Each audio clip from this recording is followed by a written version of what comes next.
Thank you, Sierra and Vicious Beatdown. Let's get right into the draft. We are hot and ready, with yet again the standings being the first three bands out of the way and one more waiting for Mirage. But already, I feel like we're seeing a trend. You know, a couple ADC bands, but that mid pool is being ever so stifled. And that's just how it is. There are so many strong mids at the moment. It's just not. It's not a matter of actually getting rid of as a lot of the OP mid picks. It's just trying to see, okay, what are we willing to let through here, especially if you're on the red side. So I think now at this point, it seems like mid picks aren't going to be what Oplon are prioritizing, and that's fair. You got the Thresh that doesn't always manage to make it through on red side bans in the first wave, just because of how strong it is in lane, how good it is supporting those hyper carries, whether it's Aphelios, whether it's Jinx, and because both of those AD carries are up as well, you get that option here unless it's taken by Mirage. Exactly, and like you said, one of the most common lane matches we see into the Thresh is the Nautilus, considering they both do accomplish pretty similar things, especially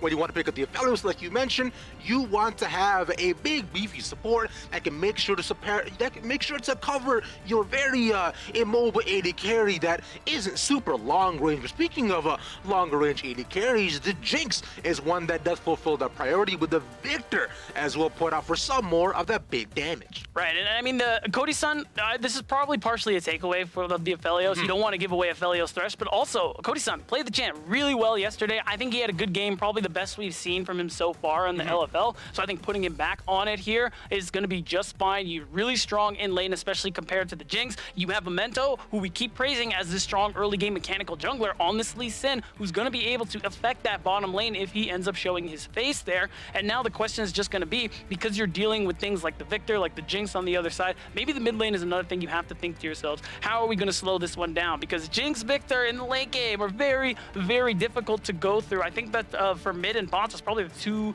strongest in the later games of the ones available. Yeah, and we've seen as well as we just look at just yesterday's games, right? Victor was an absolute menace, making sure to stop any sort of engagement that could possibly befall upon him. And considering he puts out all the long range damage, the lasers and the Qs, he speeds on away with his Kayn one step in front of the other. And considering that Lightning Storm will absolutely tear you apart with no MR, you can see why it's such a high priority. But as we get through more of the ban phase, we see Mirage are really targeting that jungler pool, and with both Jarvan and Xinjiang taking off and them having the least for Memento, I'm thinking, you know, we haven't necessarily seen the Zac in Oplon's pool. That is one of the most common opposition we've seen so far, especially considering Mirage did bring it out yesterday. So I would be interested to see what they decide to prioritize here, considering just how important jungler has been. And Brunus is also one of the main people who actually controls a lot of Oplon's, I would say, tempo early on. Yeah, I think unless we see a spicy jungle pick coming through, it's probably going to be the Viego for Brunus here, or I guess it could be the Gragas technically if that Malphite gets locked in. But regardless, again, depending on whether or not Brunus has anything spicy under his belt, it's probably going to be the Viego there for him. I like the Rise as well, because you do have these wave clear options, where as we saw yesterday in the Misfits game, how tough it was for Chayek to play the Twisted Fate, because you want to leave lane, you want to try and have the impact. Well, Victor has excellent wave clear. So what that means is now you want something on the side of Mirage to be able to match that and have that early pressure here. Rise is going to be able to get that early priority, allow Memento to be able to move around the map, get aggressive, potentially go for these invades and go and make some of these early plays. Yeah, speaking of early plays as well, we see that the Gragas might in fact be going towards that top side. Yeah. Because considering they pick up the Trundle as well, Trundle, I find is a pretty solid pick. Into Lee Sin, you can actually battle him too, and you get to get put on pillar duty too. So I found Oplon decided the most safe pick that they could possibly bring into any sort of a pick that Mirage brings out would be the Gragas. I don't mind this at all. He has good frontline, solid disengage too, but a Gragas into a poke matchup, not super great, but and there we are, ladies and gentlemen, game one for this day of the LFL. Mirage versus Oplon, the two newest teams to the league, fighting for supremacy. Mirage right now looking to make their week 3-3 go undefeated in week 3 in Oplon, looking for their first win to possibly show that they definitely do deserve to be among the top standings, or at least, you know, among the rest of the crowd. Yeah, at the very least among the rest of the crowd who have a win. Because at the moment, Oplon, only team this split in the LFL who don't have a single win to their name just yet. I'll be honest, I really like their chances just purely based off of this draft. I touched on it a little bit towards the end of draft phase when you and I were just chatting and breaking it down. And again, I think that unless Mirage find some of these early leads, they might end up struggling later. They're going to have no shortage of damage when you think of Ryzen like Aphelios, but the range is the biggest thing for me. You're going to be walking into the range of Darlic on this Gragas, who's going to be able to displace you with that exploding cast. You're going to walk into the range of Trundle, who's really good at isolating people with that Pillar of Ice. These are things that Mirage overall have to be very careful of. And even though we've seen them clean up some of this mid-game decision-making in the fights and setups that they've been going for here, I think today, this against this draft with the one that they have, is really going to test if that is true or yesterday was a fluke. Exactly, yeah, because especially if Oplon can take advantage of that, they find good, advantageous fights on the right timing. Yes. I think that's going to be the biggest, like, overall indicator that we see that we see the improvement within Oplon too. Because talking to the coach as well, you know, they're very hopeful about the roster. They know that right now on paper, things may not seem super duper bright, and they do have a bunch of rookies that don't have a ton of experience, but that's what the spring is all about. It's for development, and for games like these, you've got to make sure that you can raise your morale a little bit. But we're done talking to them. You know, they know and they see that every single one of the players are fighters. They have such a never say die attitude, which is why we can see these games going for so long. These guys don't know how to give up. That attitude is going to be very important, especially in this match here. Oplon, a team whose early games we praised throughout the weeks, even though we didn't see that come through yesterday. That could very well be the key to them getting a win here today finally. But for now, things are going to end up being really slow. I am looking for these junglers, since they started on the same sides of the map here, to make some of these early plays. Memento looking like he wants to go for the 4 camp and then look for a bot gank. He definitely has the opening here, but I wonder if Brunez is going to full clear or he's going to anticipate something like this, just because both are early game junglers. Both have had a lot of impact historically in the early minutes here in the LFL split here in spring. So what are we going to see from these junglers? I mean, here's what I'm thinking here. Considering that blue ward should expire decently soon, considering how early it's put down, if Memento does decide to come in for a lane gang, he would have an opportunity. But with what we've seen so far, I don't imagine he does. They're both going for the first full clears and should be backing off right after that. So not a bad trade. They're deciding, you know, all these early plays might not necessarily be worth it, but we go, I believe we do have a little bit of a disconnect to a small pause. Brunez just making sure that as a Troll King, you know, he's okay. He has to get his jacket on, right? He has to make sure that he, like, tightens all the buttons first. Yeah, I think, look, my French is not very good, but I'm pretty sure it did say he reconnected, so we'll probably be back very shortly. But ultimately, so far, not as much action as I might have been expecting. A lot of the Lee Sins, especially, we've been seeing here, especially when you think of junglers like Tanks and stuff like that. It's the 3 camp, it's the bot gank, it's the early play to make something happen. We haven't seen it yet. Memento probably not feeling so good about his chances, especially because in the 3v3, I think the Trundle is a really big factor there, and maybe he doesn't want to run into Brunez and actually go for that fight. Instead, he's going to look for a more opportune time to try and gank maybe another lane. He did go past, I think he skipped that bottom scuttle crab, so maybe he could look for a play mid. You want to set back this Victor because of how much trouble he's going to be later on, so that's an option, I think. Yeah, because you saw as well that both of his lanes, both his mid and his bot, were getting pushed in too, right? So it is a very hard opportunity to think, like, going for a dive this early on, you know, especially with an LFL, you're thinking you might get a flash out of it, but you can also risk dying very easily. I'm sure he was probably tracking, you know, where you saw the just Trundle was, so making sure that fight this early on, up against the pillar, you're likely giving away a kill and all the early momentum that we know that Mirage wants to take into that mid game, which is a really big point that we saw just lots of bright spots from them yesterday as well. Right, and whenever things get going, of course, it's going to be on Brunez as well to try and find some of these early openings for his team. I think for all of Oplon's struggles, I think he's done very well on these early impact junglers, the enablers, whether he's on Lee Sin, whether they put him on Xin, whatever the case might be. He does end up performing quite well, so I do have my eye on him to see what kind of angles he's going to open up for his team in these early minutes, because we already talked about it. You get Jinx an early kill, you get Victor an early kill, and Oplon, they're laughing. Oh yeah, you're laughing all the way to the bank, bro. One after the other, and like we were saying before in draft as well, Brunez is one of the main people that that is a big voice in the team for Oplon and controls a lot of the early tempo for the team, just to make sure that he can be the early bridge going into the next 16 minutes of the game, right? Which is a natural role that falls upon every jungler, as Ranger decides to, you know, say hi to Brutus in the bush. Like, it was good, man. You know, like, it's an all chat when you know the jungler is there, and you're like, hey, how you doing, man? Like, can I help you? That's the only thing I'm sad. That only thing that makes me sad about the fact that I don't use all chat anymore, because doing something like that was really funny. But yeah. Brunes does get his backstop, and it's actually a pretty good timing because it's going to allow Memento to hop over the wall and take the Gromp. He might run into Brunes, especially with that deep ward. He's going to probably just go for the recall here instead of forcing the dive top. So ultimately, you walk away with a camp, which has gotten you a small lead. And with that recall, I think he's just going to go ahead and start clearing his own top camps and maybe make a play for the Dragon. Yeah, considering his Raptors are up right now, too. So I'm going to think as to whether or not he decides to actually give up that wave, because the wave is actually pushing towards Darlik, so he could just be forced to flash out the Gragas or maybe force him to TP back into lane, but you see him backing, so might not get an opportunity chance. But one thing though, like you were mentioning, we should try to see a little bit more focus, especially on the Victor, because you want to shut down Peng. This Victor can be very, very scary later on, and we've seen the late game team fights. Both these teams are very good at them, right? But I find Mirage doesn't necessarily want to let it scale that late, considering they're very, very short range with the Rise, and especially with Lee Sin. Q goes in. Who follows him, bro? Yeah, I mean, to be fair, Rexo and Bad Lulu will be able to help in this situation. They're going to be the all-in tools. So, but because of the range issues, there's a lot of pressure on them to be able to make something happen on the side of Mirage. And well, that was a little interesting. Did he try to? Maybe he tried to flash out of the gravity field. It didn't work. How did they replay that? That looked funny. I think right at the end, I believe he was caught in it, and especially early on, it's just pretty much about how long you're in it to get stunned up. So, thought he might have been able to escape it.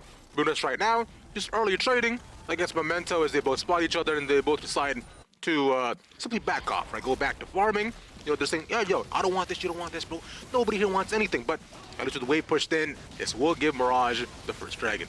Yeah, I mean, Memento did have a bit of an advantage there with that Iron Spike Whip and the level up, so he's feeling like, okay, let's flex some muscles a little bit, see what what Brunes is willing to do, and didn't seem like it was a whole lot. It does allow Mirage to be able to stack the first dragon here, and I think dragon stacking is going to be pretty nice for them, because if they manage to get to a point where we're at, say, 2-3 dragons, something along those lines, you are going to get to a situation where if your setup is good, you get to the point, to the dragon or the baron first, you can force Oplon to have to walk into you. And because of the range issues that Mirage are happening, I think walking into their range, as long as Mirage have good control of vision and zone control, I think is going to benefit Mirage a lot. Oh yeah, that's going to be a really big point for them, especially as we get later. I think just right around 20 minutes of the game, right? Considering the first dragon's taking around 7 minutes, so we're looking right at around 30 minutes or so near for Soul. So I think and right on Elder as well. So like you were mentioning, with vision control and making sure you're keeping pace and control of that bot side, forcing Oplon into making very, very tough decisions, which has been a strategy we've seen on many different teams in the league. Just trying to make sure that you're forcing your opponents into just very small chokehold, and the most common way has been through dragon stacking. And especially if we see Memento pull off more of those phenomenal steals, then I think they can definitely go other way, especially if they're not especially if they're not towards the dragon first. For now, though, go back to a bit more of a lull state as teams just continue trading and farming up. And now we have the recall from Mirage's bot lane. It did come out first with Oplon walking, or rather Tiger walking back to lane, and Raxo moving up to this river. They could make the play. Oh my god, Pang doesn't. No, that's yep, he's gonna be locked down. A good Lancer. Okay, to get him away, he's fine, but the Ignite might potentially get him. He has to use the ultimate to make sure they won't chase him, but he walks away. I thought Memento might have gone for it. He even flashed for that too, but yeah, I another flash that I didn't quite see how that ended up panning out, but I think ultimately the point I wanted to make here was Oplon. I think Austin might have touched on it when they were breaking it down before we got into draft, how Oplon as a team really struggle when it comes to knowing when to actually trade for objectives and knowing when to fight for them here. So I was wondering if we were going to see them try and make a play here for this Rift Herald, but Peng, I'm not really sure what happened there. I thought that Raxo was spotted out because he walked out of the bush, but I guess he didn't get the memo and ends up getting punished for it there. He has to be careful just because he's lacking the flash at the moment here.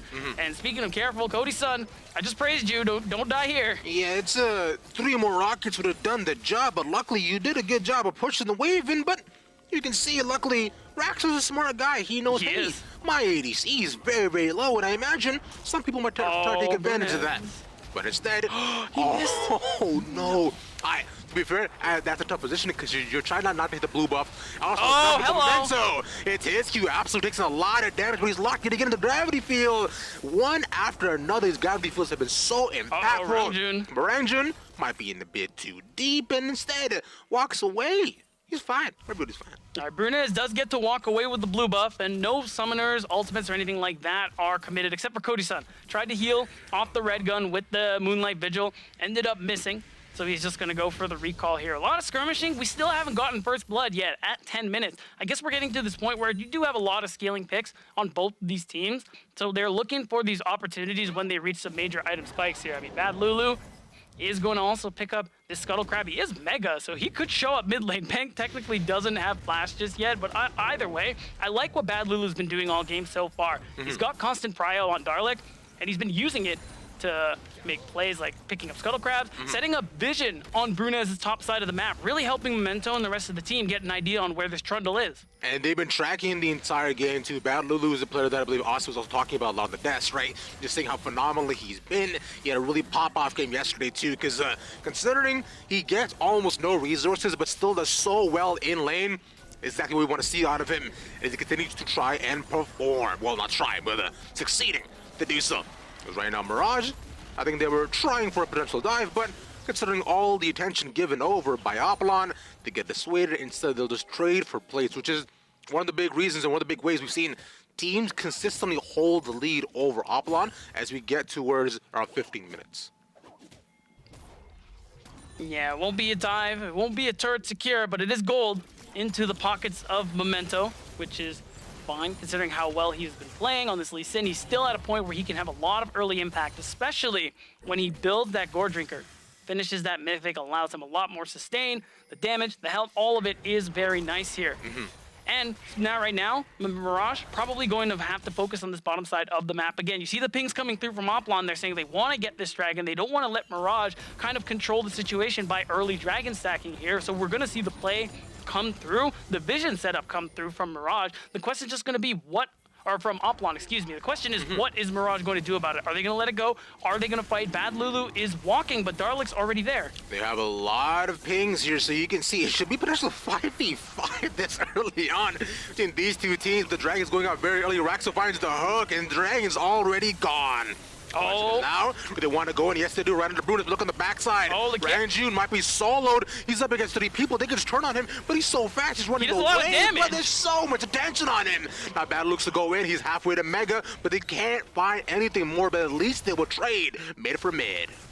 You end up getting the trade, but Oplon ultimately get the dragon. They managed to slow the stacking of Mirage here, so that ends up being a pretty positive play, in my opinion, and it is going to allow them to at least kind of take the time that they're looking for to get to this later stage of the game where they should be having the advantage over Mirage in composition here. You can see Mirage only have a 700 gold lead, and honestly, it isn't a lot to speak of at the moment here. And I mean, at the moment, we're 12 minutes in. It's only 1-1. I was wanting to see more activity from Mirage in these early minutes. There's still a lot of opportunities for it to happen because Rangjun, he's been out of lane a lot looking for these plays. They just haven't come to fruition. Yeah, it's been super close calls every single time. And even as we look back at the replay, right?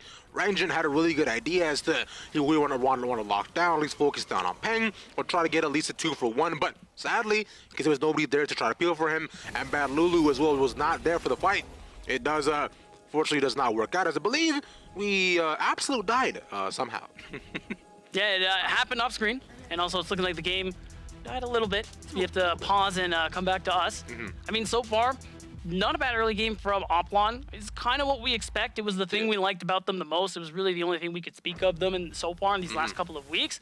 But we are still hoping to see a little bit more. We're actually going to get a replay of how Absolute died. I guess it was the Realm War coming through from Rangjun, and this is what I was talking about. You have the rise, you get the shove, and let's bring those leads into other parts of the map. TPing in with that Realm Warp, trying to secure some of these kills, and I think that's an example of more plays Mirage got to keep making. Yeah, and we've seen so far, like you were mentioning, we were expecting a lot of this going into the early game, especially on the back of Memento, who's been an absolute fierce presence, trying to make play minute after minute, right around the mid lane to make sure that Rangjun can go wherever he pleases, and Victor being strong is a very, very bad idea. So just the fact that Oplon have stifled so many of his opportunities, making sure the Victor has a gravity field, seemingly in every single crucial position possible to shut down any more follow-ups. So I think this is a really good job by Oplon, but the question has to be yet again, what more are they doing off of this? What more are they doing to extend their lead besides just playing a very reactive playstyle? Right, and this is it. We're getting close to that point, the 15-minute mark where Oplon start to fold, Ravi. This is where they start to fall apart and things don't really work out for their favor. Part of it is objective setups. We've been highlighting it week after week, and it is about these team fight decisions that they end up making here. Again, I like the comp that they have. I think it's going to be easier to execute than what we've seen from them in the past, and I'm hoping that that is going to be enough to get them some of these fights that they hopefully can lead them to a win, because I think they do have really strong late game damage. I think they have a lot of team fight tools that are going to work well in their favor. It's just going to be about the macro, the map-wide decisions that they're making leading up to some of these major objectives like incoming Dragon Soul and something like the Baron as we get closer to 20 minutes. Exactly, yeah. But speaking of good team fighting and solid picks too, let's talk a little bit about Mirage yesterday game as well, because I just want to point out one thing. What? Is that game yesterday, I think it's Solari, we did see Coach John from Solari point out one fun thing in his tweet. He said this, he said, honestly guys, Bad Load was a smurf, Zach was a fun pick, and Aphelios exists.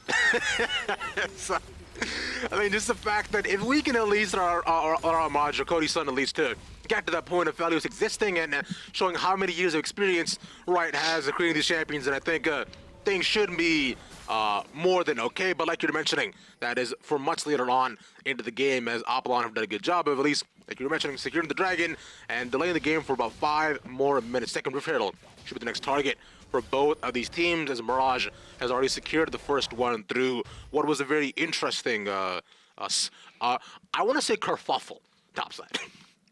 Yeah, not really sure what happened either with that bottom turret, but I mean, ultimately, Rangjun and Cody Sun getting the majority of the final plate, the bonus gold for taking down the first turret, and that plus some of the kills they've gotten have actually allowed Mirage to get a pretty decent gold lead now at this point here. Now, they're up about 2K. Rangjun is back here to try and help clear up topside. The thing is, a lot of people are here to support Tiger, the AD carry of Oplon, and maybe they're going to be able to make a play. The problem is, look who's walking up that topside river. I have a feeling we're going to see a turn. Oh, we most definitely will, but I believe they do spot a little bit action early on. Roxo takes a lot of damage, flashes into the pyramid pit, though. So you might be a little bit stuck in World of Worse for Wear. As Memento gets isolated, it's a 2v1 on 2 different sides. Oplon decide to corner the members of Mirage, but they only will get one. Memento will walk away, no Raptors to save him, as Darlic decides to give up the chase. That was really nice coming through from Oplon, especially the TP from Darlic. The turn, they realized, okay, we can go in on Raxo. This is illegal. They can't do anything about it. And that pressure they put on that top side of the map to allow Tiger to be able to, well, free farm, free hit on the turret is going to reward them with that kill, is going to reward them Herald number 2, and the opportunity to probably drop that on the top side of the map if they really wanted to here. I think that's what Mirage are expecting, because they know that the Herald's being taken right now. They know that with Tiger on the top side of the map, he's where you want a lot of this gold to come into, so they want the assistance. They need the numbers on this top side of the map so they can probably stop the play. Good play as well. Oh Rangjun takes a ton of damage, a nice Everfrost to dissuade any more follow-up. But Tiger knows he can probably try to get this. The Rocket should have probably secured the kill. Oh, he died! As he died! Oh no! Did we skip forward in time? I think we did. You know, just a little bit timely, but we see his top tower goes down. Are you perhaps a medical professional, Beatdown? Actually, my ID says I'm whatever I need to be. Oh, wow, that's great. Right now, it says I'm a color caster. Ooh, Yeah. that's fun. What's that like? Good time? It's great. I like that a lot. Yeah, dude. You know what else I like? Is how Mirage keep taking advantages of these small windows of opportunity to Yes. get 2 towers. Agreed, and that's just so much more gold. Remember when I said the gold lead was 3K? Yeah. Well, now it's 4K. Whoa. And this is what we wanted. Mirage continuously making these improvements in the mid-game. Wow, Cody Sun just doesn't care. He's feeling himself, has the Infernum ultimate, is doing a little bit of tenderizing onto Oplon's AD carry, and it isn't just for fun. You get the damage, means Oplon has to back off as their Jinx recalls. And what does that mean? You have no pressure over this dragon pit where a dragon is spawning in about 10 seconds time. It is a mountain soul too, so it's something, let's be real, both teams want a mountain soul. Everyone wants a mountain soul. I want a mountain soul. It's so like... Where's Oprah at, bro? We need a mountain soul. I'm so used to talking about Cloud Soul because I personally see it a disproportionate amount of times when I'm casting. But if it's like Mountain Soul, Ocean Soul, Infernal Soul, like everybody wants that. Everybody wants that. It's good. You know what? As a kid, I was like, you know what? I'm gonna be really strong like the Hulk, and Mountain Soul allows me to do that Yeah. as it does for every single other team. Literally Who anyone. doesn't enjoy being strong and sieging upon my towers God, and objective faster than usual? As Ryan June decides to siege upon his own objectives and is bullying Darling under his own turret. Now, maybe the range can be supplemented by taking these items that, you know, can poke you from a little bit more afar. Cody-san returns to the mid lane, decides to get more farm under his belt. And I just say that, Mirage playing it slow, playing it careful, and taking advantage of what they have a chance to do. Okay, I really like this though from Oplon. All we've done is, or most of what we've done is criticize them for their inability to make objective trades. Well, they finally have done so. They said, okay, look, Let's go! Tiger has to recall. We can't do anything about this dragon. It's Mirages. What are we gonna do instead? Potentially make a play topside with the Strift Herald. The problem is they end up taking the turret, or not a problem. They take the turret, so they say, you know what? We'll hold on to the Herald a little bit longer. It is running out of time, but maybe if they can find a successful play mid, they can use that to also break open the mid turret. I see the pings coming through, so maybe this is Oplon recognizing this opportunity, and it's something they want to play for here. Peng might be on recall, but he has TP. The play can be made as obviously Tiger is confident enough that he can stand here despite Raxo and Cody-san being just inches away. Just like you were saying, very, very, very close to. Now, what could be interesting is that if they potentially spot Cody-san alongside Raxo, especially backing off or just backing in general to the base, this could be the opportunity to just hard push and, like you're saying, submit the rep turtle. But sadly, they decide to go out of vision and just do a little loop around, get some vision into the top side, and just make sure that they're staying safe. As every single member of Mirage is not converging there except Bad Lulu. So they're gonna A-ram it mid. I think they find a production play. There's a playing TP coming in, yeah. Yeah, and Darlik is coming through. He's a little late here. Bad Lulu actually has the Mega Gnar just about good to go. Yes, Absolute gets focused down. There we go. He'll be the first pick as Darlik is the next one. All that CC will leave him no place to go as he is burning. Although he is the Iceman, a good cask will dissuade them from following him for a couple more seconds. One more auto, and there we go. Memento does not miss those. Oh man, and Bad Lulu doing a really good job of just keeping Peng and Tiger busy. He has to commit the flash. Of course, didn't get a lot of obvious upfront value with that ultimate on the Gnar or the Mega Gnar, but I mean, ultimately, he buys time. He makes it easy for Mirage to pick up some of these kills, continue to accelerate their lead. Memento, he still has kicks, so he's looking. He's saying, listen, Tiger, be careful, buddy. I'm right here. I know you're out of mana. I see you. Just making sure to exert his very intimidating presence, right? You know, it's a One Piece, what do they call it, hockey, bro? Oh, yeah, Conqueror's Hockey. But I think the thing to really talk about is Rangjun. Let's be real, he's conquering Absolute at the moment here. 4 levels up, completely dodges the death sentence, and as soon as the Realm Warp comes through, they were spotted on vision. You knew this play was just falling apart here. Darlik ends up TPing to his doom. He valiantly stalled it out, but yeah, no. That right there makes a really convincing case for Coward's Hockey. Maybe it's real. Maybe it's real. See, Lex run away, but Let him go. Oh, W over the wall. He's gonna be A-okay. Look at that good ward place by them. But yeah. One concept I do want to talk about as well too, which I've noticed a lot out of Mirage, and a lot of coaches talk about, especially I thought it was with gonna be about One Piece. No, I'm not gonna lie. no. Newer players is when taking the opportunity to really exploit when you're showing. And I find that Mirage has done a really good job of that, especially with Rax and Cody-san too, because you'll find them often ducking back in, out of vision, make sure they're getting deep wards down, and making sure that the bot lane of Oplon is consistently guessing as to whether or not they're allowed to push up. I like that, and I think that's you can attribute a lot of that to why Oplon is kind of struggling with trades, at least this game, where they have opportunities to make the play. A lot of Mirage are in fog, and Oplon a little too wary to pull the trigger, it looks like, but they're going to be running out of time to do exactly that or make any plays, because you think about it, these 2 item spikes are coming through for a lot of members of Mirage. I mean, the Thimble Winter for Rangjun is definitely going to be a big one. That extra bit of health and mana is really nice, especially for Rise, and you're just in a really tough spot here. Peng wants the Void Staff. Tiger wants the Lord Dominic's Regards to be able to really output that DPS that we know they can, but it's tough. When you're this far behind, Mirage are going to be able to continue pushing the pace here and just go ahead and take these out of these inner turrets. Yeah, just the effort that they've been working on for the past about 6 minutes or so is definitely working out for them. Like you're saying, we saw, Bad Lulu first bot side, and then Cody-san there. They're getting some plays for themselves. And the next target should definitely be the mid-tier 2, but the main thing to be able to capitalize on that would either be one, a really big team fight, or two, trying to at least get the Dragon. But they will have to push out mid to do so. It's up in the next 5 seconds.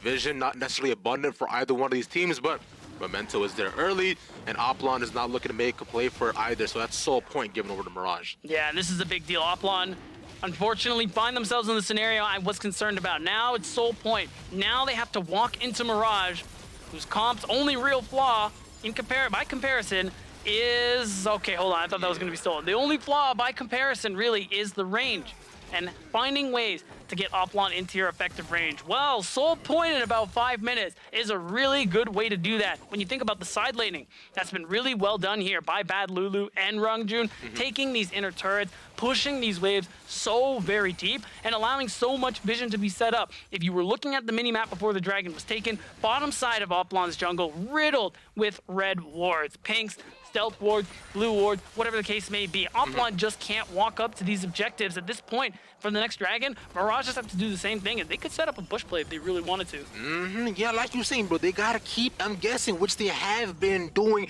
It's like playing a game of who's that Pokemon, but it's your map instead. You have to wonder who's in that bush. Quick answer, it's death, always. It's just simply it. They get nothing more out of it. For now, though, we'll continue to see Oplon, like you're saying, they're trying to clear out a little bit of vision. You know, Baron, the next big target, in the next 4 minutes. So they're trying to deny as much as they can and take a little bit of space, but this yet again gives Rangjun all the opportunity to continue pushing bot side, and they managed to push the wave all the way to the turret, in fact. But what I want to keep track of, though, considering not bad Lulu isn't pushing, I imagine we'll see him a bit more involved in team fights, so watch out for that Narbar too, yo. Right, and I think Bad Lulu, besides his first attempt, has been managing it quite well. I mean, Rungjun, a point, I just want to bring it back to that. The guy is going full tank. He's building all the mana tank items there are. He has Fimbulwinter, he has Frozen Heart, and, well, he's still doing damage, as you can clearly tell, and he is just annoying when it comes to the wave clear department. He can constantly keep this bottom wave pushed in. Nobody can realistically 1v1 him, and that's the beauty of split pushing. If Oplon force too many members to make that play onto Rungjun, guess what? It's Baron time for Mirage, because now all that vision I talked about on the bottom side of the map, well, they effectively shifted it to the top side, making it so Oplon have to move as a 3-man just to push out the mid wave. Don't even think about top and bot. I don't think Tiger and Absolute have actually left this quarter of mid for the past, I think, 10 minutes. Probably not, no. They do not know what the other side looks like, because Raxo and Memento have been there the entire time, waiting, looking, taunting them, almost saying, hey, yo, push up. What do you see? Nothing. That's right. Now, once you take a trip down this dark alley and then perhaps wonder, you know, don't worry, nobody's there. I just want to give you a hug with a sonic wave and then maybe a resonating strike. Yeah, quick little, hey, how are you? How you doing? Before you get sent to the gray screen from Memento. Hey, you say what you want about him. He's polite. No, he is exactly. You know, he wants to make sure that if he's going to take you out and put you into a old-timey Charlie type of movie, he's going to buy you dinner first. He's going to buy you dinner first, exactly. Right, well, someone might need to buy Oplon dinner after this game, because this is starting to look a little rough here.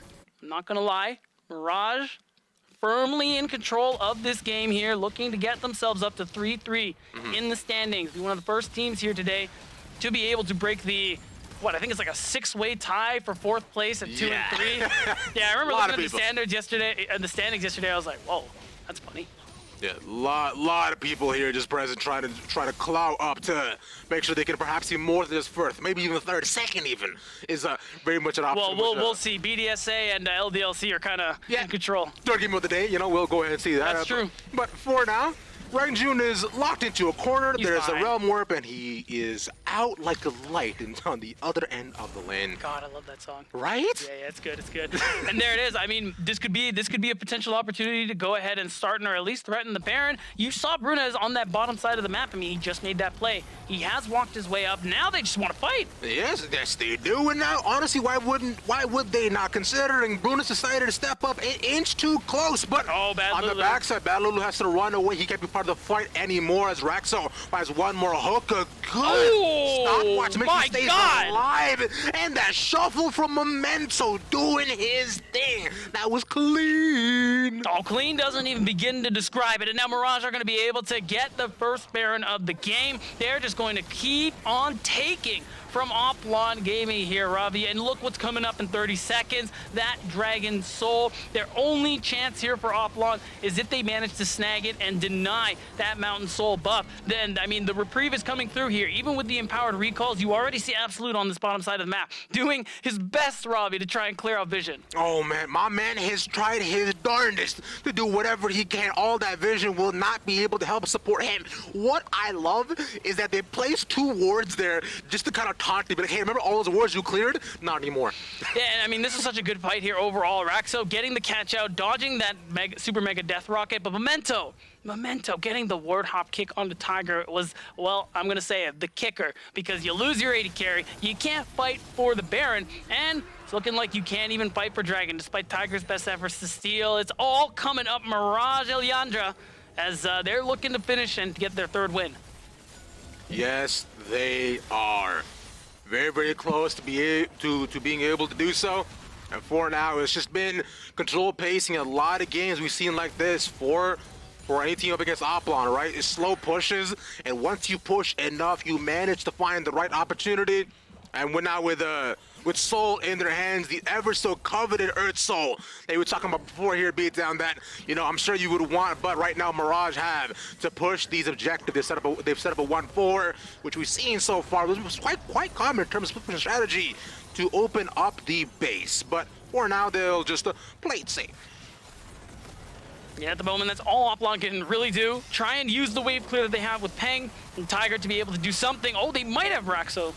Yeah, they get a lot of damage on him. There's the cask as well, but considering none of them can necessarily follow up, but like you were mentioning, Oplon do a really good job of clearing the way, but somebody has to respond to Rangjun, accompanied by Memento as well, so they will get 1 tower out of it.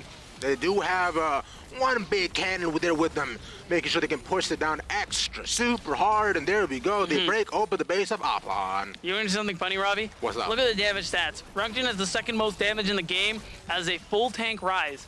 And, I mean, Rangjun, he's been trading pretty nicely. He's been doing really good in the side lane, winning on all his duels. I just think that feels really bad for Peng and Tiger, who I think have been on the struggle bus throughout these last 30 minutes or so, and constantly threatened by all this map pressure. It isn't just mid, it's again top and bottom 2. Mirage for the last 10 minutes or so have been able to have an impact on all lanes of the map, and Oplon haven't had a single answer, and it's starting to look like they're about to fail the test. I don't think they ever got off the bus Beatdown since week number 1, sadly, as Charlotte gave me no legs to say. But for now, though, like you're saying, it's just pushing after pushing, wave after wave. Just seeing what they can open up across the map and splitting Oplon's resources and pushing power.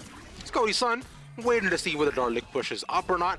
I think he might be at a point where he can just like straight up 1v1 him. Gold summoners, maybe. Yeah, it's like you're saying, a lot of resources available. Also, you know what I love? You were talking a bit about Rangjun and his build.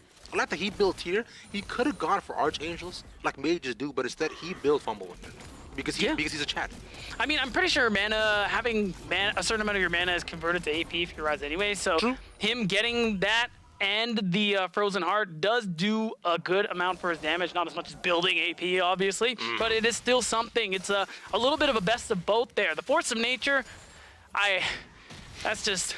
It gives you move speed, it gives you a lot of MR and health, which is nice. Oh, actually, you know what? I think Pimple Winter converts bonus health to mana. Don't quote me on that. I gotta look that up. That's a new item that, but if that's the case, then Rangjun is a smurf. Would you say that he's Hannah Montana because he gets the best of both worlds? Yes, I would say that exact thing.